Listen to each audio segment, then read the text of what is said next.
Politicised করা হয়েছিল বিচার বিভাগকে, এবং পার্টিকুলারলি বিএনপি চেয়ারপারসন এবং ভারপ্রাপ্ত চেয়ারম্যান জনাব তারেক রহমান সাহেব সহ বিএনপিকে ভিক্টিমাইজ করার জন্য আনফর্চুনেটলি বিচার বিভাগকে ব্যবহার করা হয়েছে। পাশাপাশি দেশের সিভিল সোসাইটির যারা আছেন, যেমন বর্তমান একজন উপদেষ্টা মহোদয় আছেন শিল্প মন্ত্রণালয়ের দায়িত্বে, ওনাকেও সাজা দেওয়া হয়েছিল। এইভাবে সমাজের বিভিন্ন স্তরের মানুষকে, যারা ওই রেজিমের এগেনস্টে কথা বলতো, তাদের বিরুদ্ধেই বিচার বিভাগকে ব্যবহার করা হয়েছিল। এবং আপনারা দেখেছেন যে নিউ ইয়র্ক টাইমস, গার্ডিয়ান, জাতীয় এবং আন্তর্জাতিক অনেক পত্র পত্রিকায় বলেছিল, তখন রিপোর্ট এসছিল যে ফেসিস্ট রেজিম তাদের ক্ষমতাকে প্রলম্বিত করার জন্য বিচার বিভাগকে ব্যবহার করছেন, এবং এটা জাতীয়ভাবেও এস্টাবলিশড। বাংলাদেশের গণতন্ত্র হত্যা করার জন্য এই বিচার বিভাগের তৎকালীন সময়ের প্রধান বিচারপতি এবিএম খায়রুল হক এককভাবে দায়ী ছিলেন। আমরা বহুবার বলে এসেছি, তত্ত্বাবধায়ক সরকার ব্যবস্থা যদি বিলোপ না হতো তাহলে হয়তো দেশের অবস্থা এই পর্যায়ে যেত না।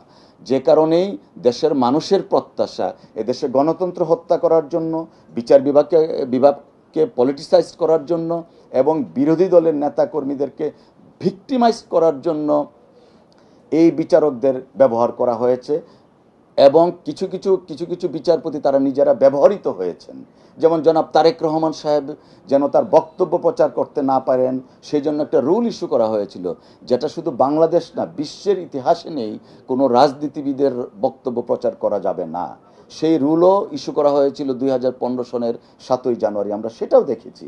অর্থাৎ এই বিচার বিভাগকে রাজনৈতিক উদ্দেশ্যে কলুষিত করা হয়েছিল ফ্যাসিস্ট রেজিমের ক্ষমতাকে পাকাপুক্ত করার জন্য এবং প্রলম্বিত করার জন্য।